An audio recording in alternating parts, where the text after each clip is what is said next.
internet loves its lists. They also love hot new cars and trucks. Well, I've got both for you right here. This is the 2022 GMC Hummer EV, and here are 10 of the hottest things about one of the most anticipated new vehicles around. Number 1, let's start with maybe the most obvious and perhaps the most superficial, how it looks.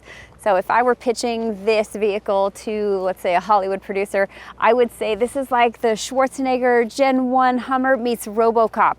Sold in the room. This thing has presence. It's disruptive looking. You are going to notice it when you are driving down the street, and you're probably going to want to get away from it too. It does have hints of the old Avalanche with the general shape, but there's so much here that yells for attention. It's definitely got truck cred with a 5-foot bed and 6-way tailgate. The rear power window slides down for a complete open-air experience when the infinity roof panels come off. They can do that thanks to the solid frame and low center of gravity of the Ultium platform. That's the architecture all future GM EVs will be built on. Plus, you can store those panels in the frunk, in these sort of things that look like pizza boxes. But that means that you can do it on the fly when you're out and then put them back on. It's pretty cool.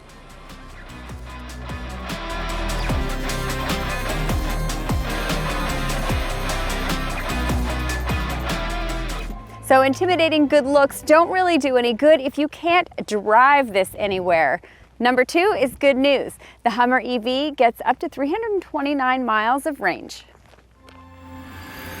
Thanks to a massive 24-cell, 200 kilowatt-hour battery, the Hummer has solid storage capacity. With that capacity, however, does come a downside: weight. This battery weighs almost 3,000 pounds. So the Hummer EV weighs in at a whopping 9,046 pounds. Wow. With an EV, charging is always a consideration. Well, GMC has you covered, and you will be able to hook up with a DC fast charger. That means you'll be able to get 100 miles of range out of a 12-minute charge. A full charge probably will take about an hour with a fast charger. When I asked about the battery life, GMC told me that the Hummer's batteries should last the life of the car. How long is that? I wondered too.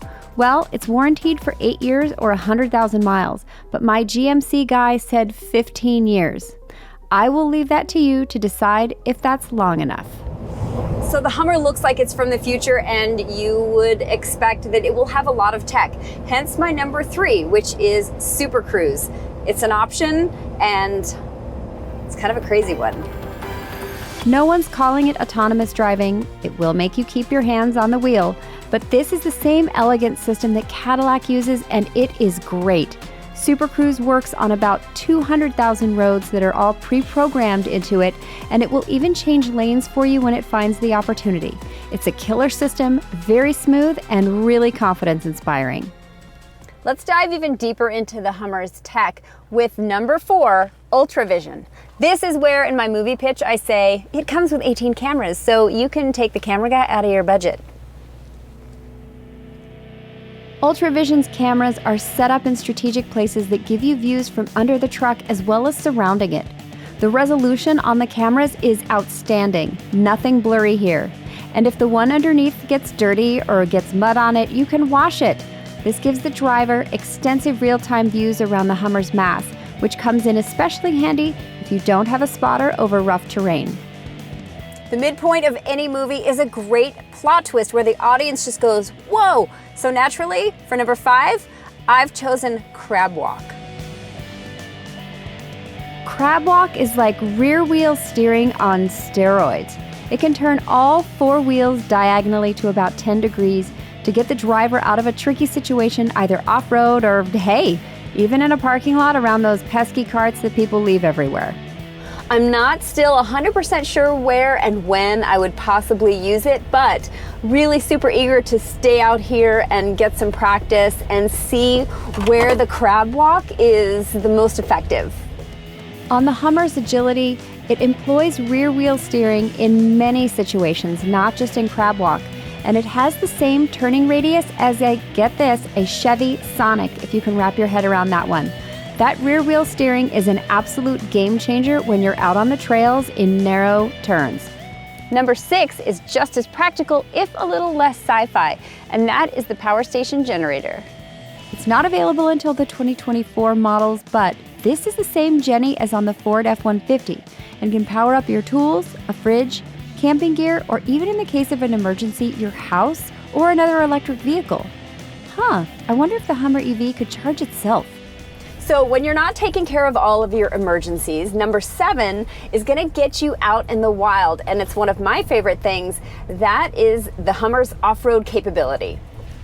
The Hummer has some insane off-road DNA. My brother drove them in Kuwait and Iraq during the Gulf War, and there is a reason why the military uses them. You can e-lock the front diff, and the 2 motors in the back basically can simulate a rear locker. There's also a very sophisticated torque vectoring system that will help distribute and send all of that torque to the rear wheels depending on where you need it. Rear wheel slip did not last for very long on steep inclines, and we got up one pretty decent obstacle. The power is plentiful, and that massive torque number provides a lot of grunt for getting up and over stuff. As an off-roader, big trucks are normally hampered by their size, but thanks to that rear wheel steering, the Hummer EV doesn't suffer much. Underneath, it is completely protected because you're not dealing with normal engine stuff. There's an additional steel plate that goes on top of the corrugated steel panels that protect the battery, just in case. The suspension is fully independent, and you get 13 inches of travel in both the front and the rear. That is Raptor territory, and that's pretty impressive. It also gets continuously adaptive dampers at all 4 corners. Approach and departure angles are pretty big numbers, but the 44-degree approach angle can climb to 50 degrees in extract mode by raising the truck an additional 4 inches. But you are going very slow speeds when that's happening because you've got no rebound travel left. So it's basically to get you out of being high-centered or being in a really sticky situation, and not much else. Proceed with caution. Number 8 is the interior. Now, as big as the Hummer looks on the outside, that's how big it is on the inside. Room for someone my size is almost laughable. I sat more than fine in both front and the rear. There are creative storage areas, and the seats are comfortable. Visibility outside of the Hummer is also great.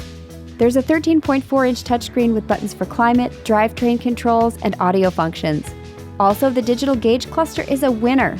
If you're a NASA geek, you may spend a lot of time looking for the Easter eggs that make reference to the moon landing, including a map of the Sea of Tranquility in the speaker mesh and the center console cubby, as well as the floor mats. Some of the interior materials feel a little bit on the inexpensive side to me. Right by the driver, there are a lot of hollow plastics. However, I know they're trying to probably save some weight in here, so I will give them a pass. One other thing that I'm not super crazy about, though, these panels, I think they're supposed to keep out the heat. Mike Danger did not have a problem with them. I did, feeling a little hot, so I guess that means I'm hotter than Mike Danger.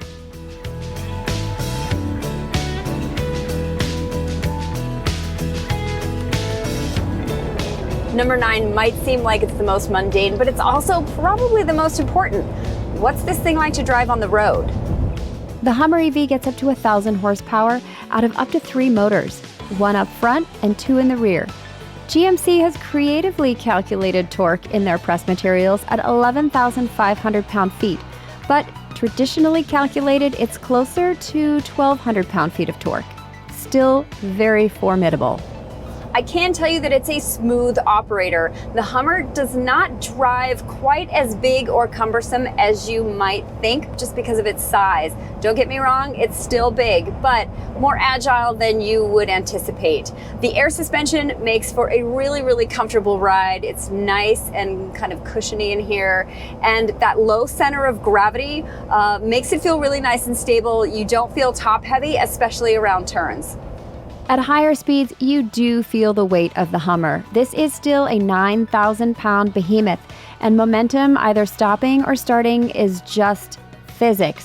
When it comes to braking, you won't get a true one-pedal regen experience because, frankly, I don't know if it could actually stop this thing.